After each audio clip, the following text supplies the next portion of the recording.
Vivimos en la era de la imagen, una época que le da mucho valor a lo visual. Televisión, Facebook, Instagram, YouTube, TikTok, plataformas e interfaces principalmente visuales. Es la evolución de las tecnologías de la comunicación. Nos transmite en conjunto el habla, el movimiento, el sonido, la expresión corporal y se parece de alguna manera más a la realidad.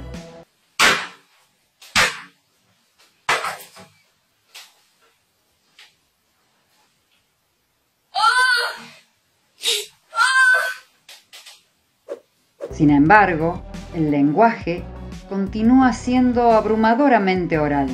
Walter Ong dice: donde quiera que haya seres humanos, tendrán un lenguaje, y en cada caso uno que existe básicamente como hablado y oído en el mundo del sonido. Por más imágenes que haya, hablamos y somos hablados todo el tiempo.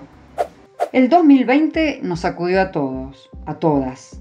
Reparamos en la necesidad de escuchar a otros, a otras, y de recuperar esa oralidad que nos acompaña desde nuestros orígenes como especie y que hasta hace solo unos 5.000 años fue la única forma de contarnos la historia. ¡Momentito, no cuelguen! ¿Aló? Hable más fuerte que tengo una toalla. Desde que comenzó la pandemia, pasamos horas, días, semanas frente a las pantallas. Videollamadas, maratón de series, aplicaciones, un eterno día de la marmota, hasta el cansancio. Agobiante. Buenos días. A ver la marmota, ¿eh? Sí. ¿Será una primavera temprana? ¿No hicimos lo mismo ayer? No sé a qué se refiere. En ese agobio nos encontramos con el sonido, con los sonidos. El sonido de los pájaros, el sonido de nuestras mascotas, el sonido silencioso de la ciudad vacía, el sonido de la música, de los músicos tocando o cantando en los balcones de la ciudad. Y nos encontramos con el sonido de la voz. Nos reencontramos con la voz de los amigos y amigas.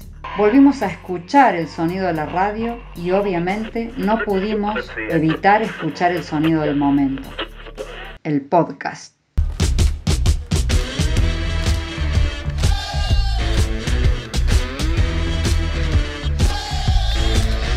El podcast es algo relativamente nuevo. Algunos dicen que es parecido a la radio, pero es más que radio. La radio y el podcast son formas de oralidad secundaria. Oralidad mediada por tecnología. El podcast rompe con la linealidad y la simultaneidad de la transmisión radial. Se puede escuchar un episodio en cualquier momento, en cualquier lugar, interrumpir la escucha y volver a escucharlo después. Pero además es un medio accesible en su producción. Y eso propicia la participación. Todos podemos hacer un podcast. Bingo. Clarence Wendell reporting, and today we're going to talk about climate change. Desde 2015, el podcast vive una época de expansión, pero fue con la pandemia que comenzó su época de oro. El escritor y periodista Jorge Carrión dice que el podcast no nos entra por los ojos, sino por los oídos, como los mensajes de audio de nuestra pareja, de nuestros hijos o nuestros padres. Hijo, en Mendoza desde hoy es obligatorio usar el taparrabo.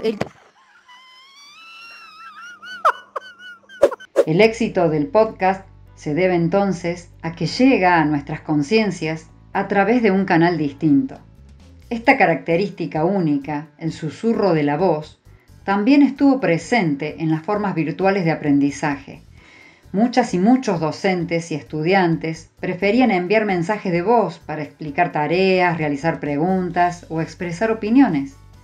¿Cómo fue esa experiencia? Con relación a los audios, lo interesante de ello es que permitieron un mayor flujo de comunicación en ese contexto asincrónico, puesto que nuestros estudiantes pudieron plantear sus inquietudes cognitivas, sobre todo a finales del primer mes de la pandemia, pero también pudieron dar cuenta de las sensaciones, de lo que lo estaba movilizando con relación al COVID-19 y a la pandemia. Realmente fue un dispositivo que enriqueció y fortaleció aún más la virtualidad.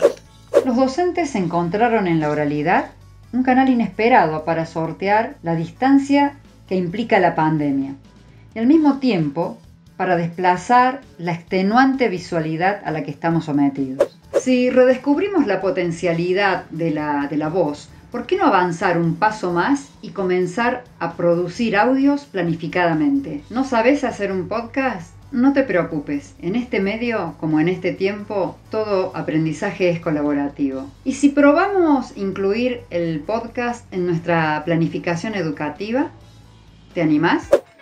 Hay varias experiencias en marcha, hay que aprender de los que ya desandan el camino. Los objetivos para los nuevos creadores o para aquellos que ya tienen años de experiencia son los mismos: compartir ideas con otras personas mediante la voz y el sonido. Lo hacemos todo el tiempo, conversamos, escuchamos, hablamos. Ahora contamos con otro medio que nos permite digitalizar nuestros diálogos y así poder llevarlos a los lugares más lejanos y a los lugares más cercanos también. Necesitamos aprender, enseñar, comunicarnos, compartir historias, compartir experiencias.